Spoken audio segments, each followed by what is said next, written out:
This is a funny topic. I'm Joseph. This is Input English. When I say that it's a funny topic, do I mean that it's comical? Is it humorous? Does it make you smile or laugh? That would be one way to interpret funny. But there's another way in English of interpreting the word funny. It can mean strange, unusual, out of the ordinary. Usually we can tell what the word funny means by the context.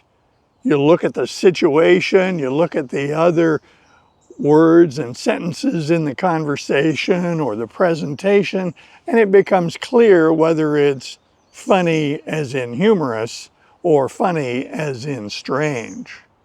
As I've mentioned in another video, a friend of mine, when she heard the word funny, would say funny haha or funny strange.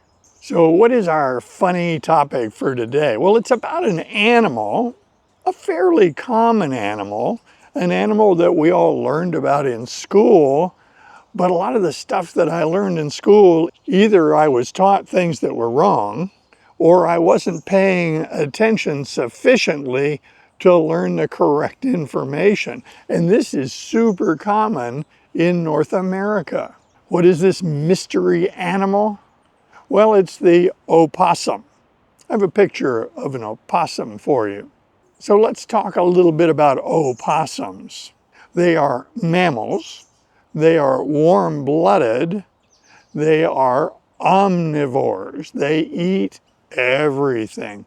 They are not vicious predators, but they will eat insects, lizards, and small mammals, rodents. Many people consider them scavengers. They help clean up.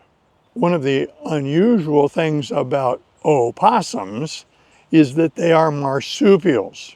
They are the only marsupial in North America. If they are marsupials, then they're related to other marsupials, and you would be familiar with kangaroos, wallabies, koalas, and wombats. But as I list those marsupials, you would quickly realize that those relatives of the opossum are found in Australia. So how did these creatures get separated from their nearest relatives? Well, it's an interesting story. It's all wrapped up in the interaction between geology and biology. As creatures evolved on this planet, they dispersed themselves into a variety of habitats, and gradually the habitats changed, but also the continents moved around a bit. We were taught about continental drift. That is, the 7 continents that we currently have on the Earth are not in the positions that they occupied millions of years ago. Things are changing. For instance, my house in Northern California is moving north at a rate of approximately 2 inches per year. So since I bought that house, it has moved almost 3 feet to the north. So how did opossums get to North America? They walked. The ancestors of modern-day opossums were in South America. About 3 million years ago, a land bridge developed between South America and North America such that these animals could walk north, and that they did. Over time, the ancestor species in South America disappeared. So now we have opossums in North America, which we refer to as Virginia opossums. And then there are some species in Central America. Compared to the biology of mammals that we're familiar with, marsupials are quite unusual.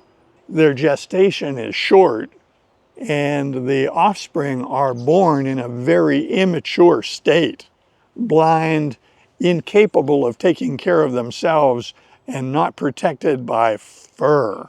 These newborns crawl to a pouch on the mother's abdomen, and inside that pouch there are 13 nipples. Once in the pouch, they are protected, they are kept warm, and they are provided with nourishment. At this point, the only marsupial in North America is the Virginia opossum. So I indicated that this was a funny story. So far, I've just talked about some facts about an animal. So what's the funny part? Well, I called this animal an opossum. That's the correct name. It's their scientific name, it's the name that we should have been taught in school, and it's the name by which we should call this animal, opossum. But the majority of people in North America call these animals possums. They don't call them opossums, they call them possums. What could be the harm? Why would that matter? Well, there is an animal called a possum. A possum, a true possum, is a marsupial, but it's found in Australia and New Guinea. It's a completely different species. These two types of animals should not be confused. Now, luckily, there are so many thousands of miles between these two locations that it probably doesn't much matter.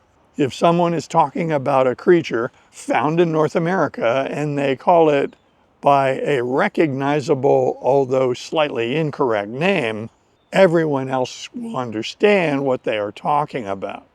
When I grew up, I was taught that these creatures were called possums. When I got to school, I saw that the name was spelled opossum. The other kids that I knew never called them opossums. It was possums. I think it's a good illustration that language, particularly English, evolves organically, and that what is correct develops out of what is used.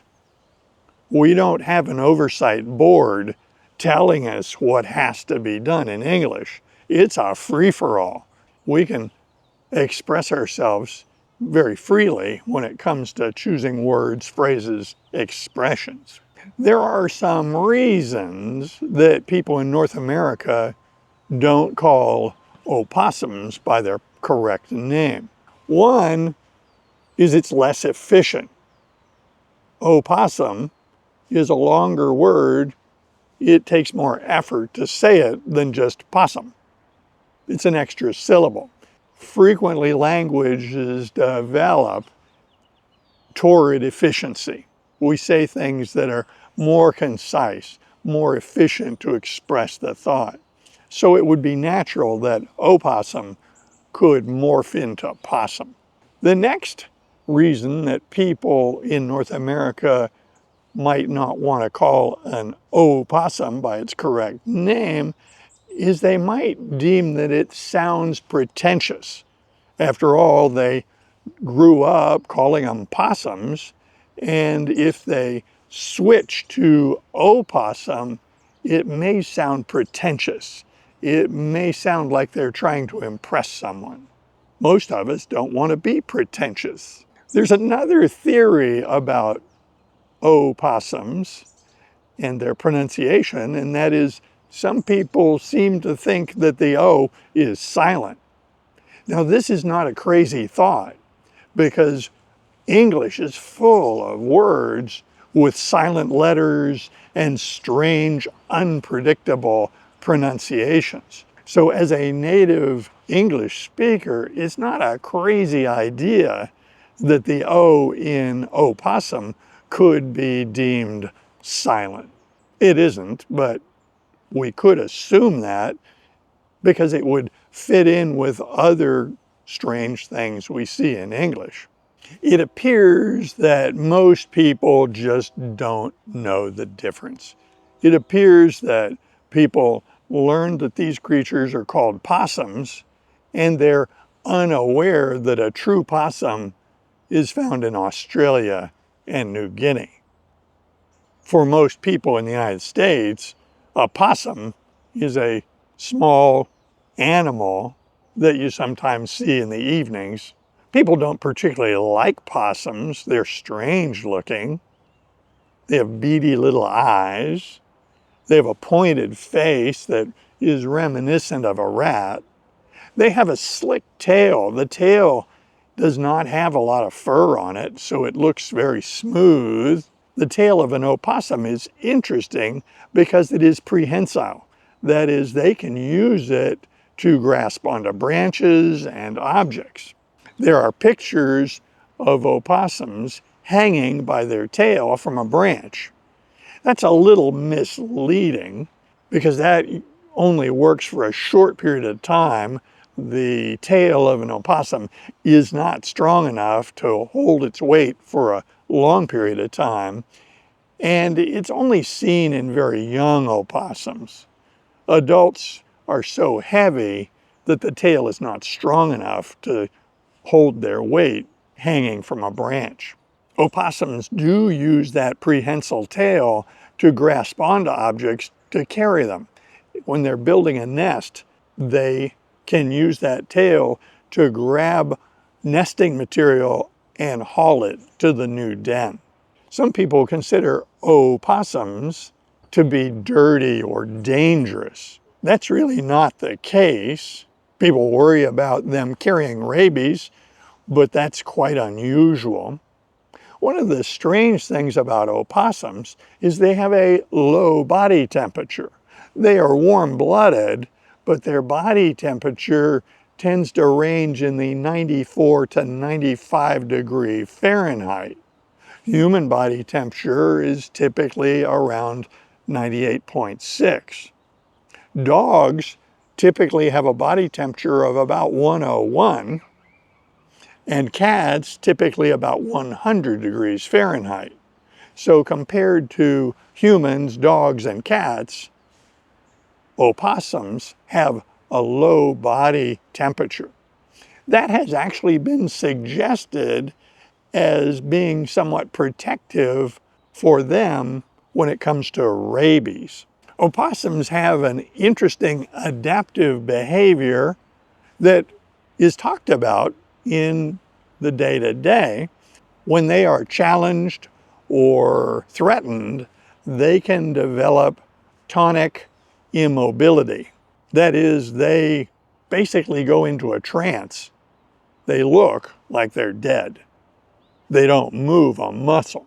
This has been suggested to be a very adaptive behavior when dealing with predators.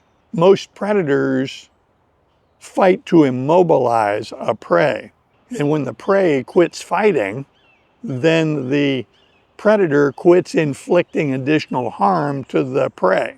When opossums develop this tonic immobility behavior, they also can secrete a chemical that smells bad. It's not unusual when a possum is attacked, if it goes into tonic immobility, the predator just leaves. That can allow for an escape and survival. So why do I tell you this? Well, it's part of our language, because we call that tonic immobility playing dead, right? But in popular culture and day-to-day, it's called playing possum. But you would also notice that it is not playing opossum. It's playing possum. It's part of the language. It's part of the day-to-day. And basically, if someone or some animal plays dead, they're playing possum. That expression can be used metaphorically. Over the years, we've lived on a ranch and up in the mountains, and so we're very close to nature. And so it's fairly common for us to see possums. Yes, I said it, because that's what most people here call them. For a long time, we had one, or maybe more than one, that frequented our front porch, because we had a cat and we had a bowl of cat food, and we would feed our cat. Many a night, I would look out through the window next to the front door and see the cat sitting staring intently while the possum eats food out of the cat's bowl. One of the things I noticed is that cat did not try to attack the possum. The cat did not defend its turf. Nope, that possum ruled. Opossums are strange little creatures that fit into our ecosystem here in Northern California, but most people around here have no idea the correct name by which they should be called. I invite comments below, and if you like videos like this, be sure to click on this one next. See you soon.